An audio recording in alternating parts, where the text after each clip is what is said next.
is she starring in the West End version of Evita? I don't understand it. I think a lot of the filmmakers thought that the story was over. Rachel Zegler being passionate is the biggest failure in history. I mean, chemistry can't be faked, it can't be contrived, and it can't be made in a lab, hilariously. This was supposed to be Rachel Zegler's rise from the ashes, but the only thing that burned was the stage beneath her. Lloyd's Evita at the London Palladium merchandise with prices.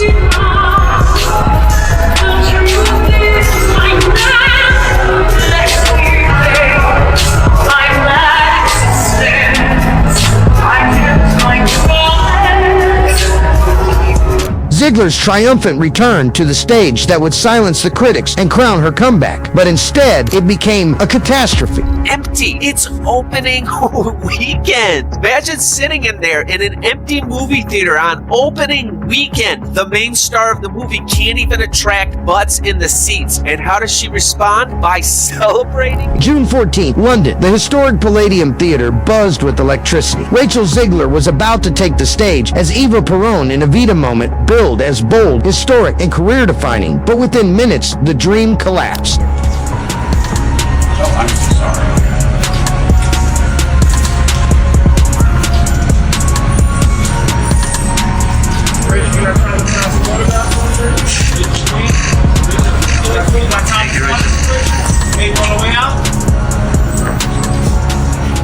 What should have been a rapturous ovation became an exodus. Audiences didn't rise to applaud, they left in frustration. The buzz outside the theater, it wasn't celebration, it was confusion, it was outrage, it was disbelief. Critics would later call it a soulless disaster. Fans called it betrayal. And as the final notes echoed into scattered boos, one question consumed the room. How did this fall apart so completely? Feeling there was no world in which I said no. Practically begged you.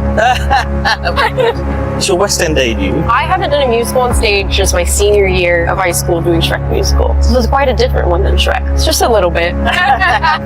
Nobody lets me be funny a lot. I love to giggle. You are very funny, and there's a lot of fun in this rehearsal room. I don't think anyone's ever heard this sung like this. I mean, you sing it just impeccably. It's incredible. It's a major achievement. Thank you. Acting-wise and vocally. And you're an icon as well to many. It's a scary thought. It's true, though. Yeah. What a privilege. I mean, truly, to get to portray two really powerful Latinas in musical theater with Maria and West Side Story and now Eva Perón. It's like the stuff of dreams, really. Yeah. Helmed by avant-garde director Jamie Lloyd, this Evita promised radical reinvention. Gone were the sweeping orchestra, the grand sets, the emotional intensity. In their place, cold, lighting, abstract visuals, silence. What was meant to be daring felt dead on arrival. Normal things are happening. Good to stay here. How are you, my dear? I think I've said nothing. Have you met Jamie Lloyd? No. What's he do? I'm asking. What do you do? I just do my best.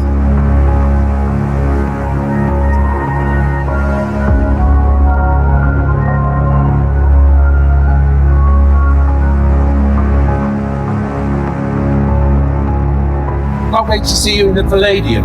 My favourite theatre anywhere, actually. Oh, you're a fantastic cast. It's going to be a sensation, I know it. Thank you, everybody.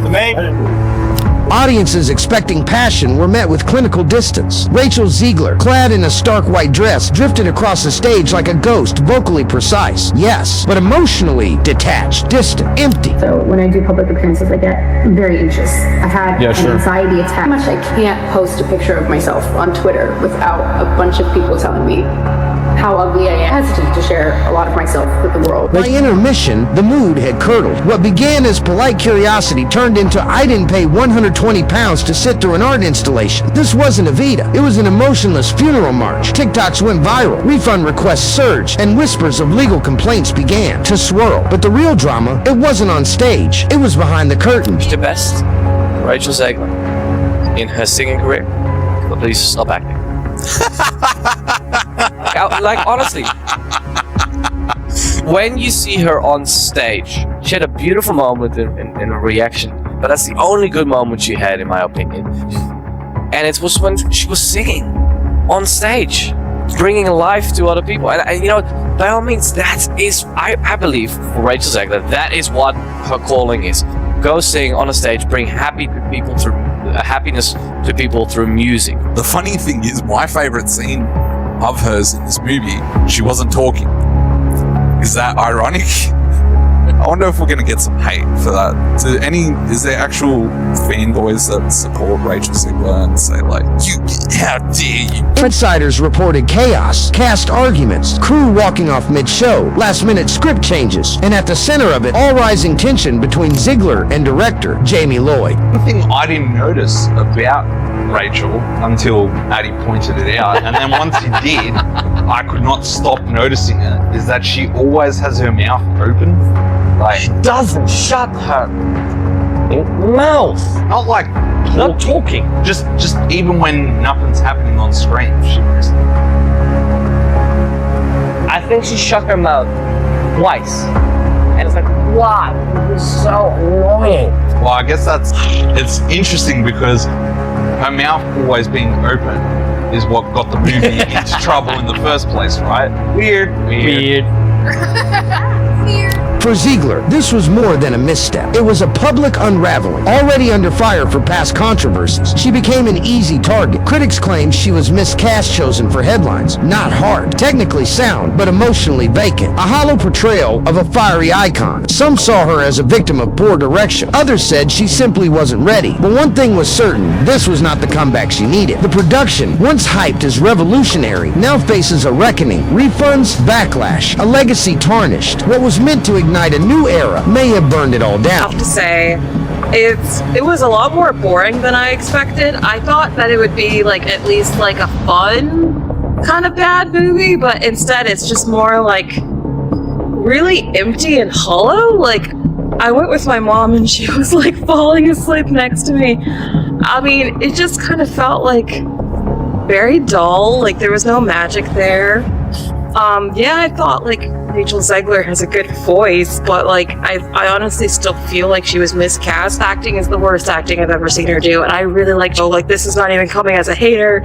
Like, my audience, there was a couple of chuckles and a couple of lines. They really weren't that good, but really not good. Is this the price of reinvention? A boldness taken too far? Or what? It's simply the wrong star, in the wrong role, at the wrong time. And if you disagree with this sentiment, I don't need your business.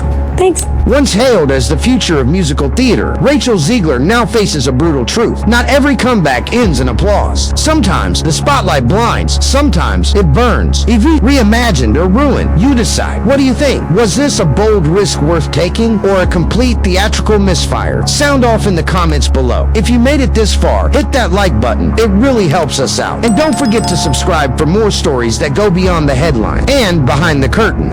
Very talented, capable individual.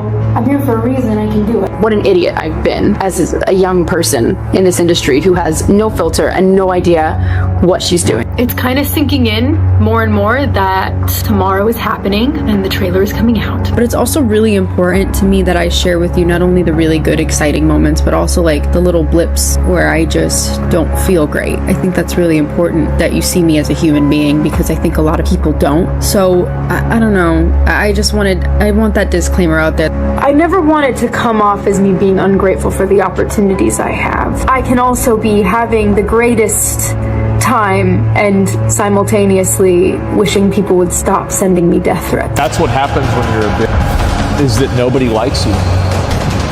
I know it sounds crazy, but that's those are the consequences of your actions. That's life.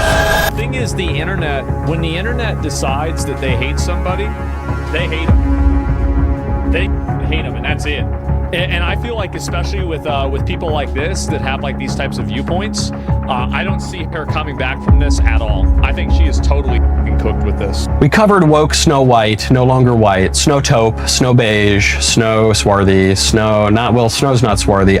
Some kind of sediment or sand that is no longer. I was scared of the original cartoon. I think I watched it once and then I never picked it up again. Like, I'm being so serious. The original cartoon came out in 1937, and very evidently so. There is a big focus on her love story with a guy who literally stalks her. Yeah. Weird. Super weird. So we didn't do that this time. The amount of people who hate Rachel Zegler in a way that is like, it's your hobby. Because, like, what has she done other than, like, I don't know, maybe said something that you thought was like kind of cringe? That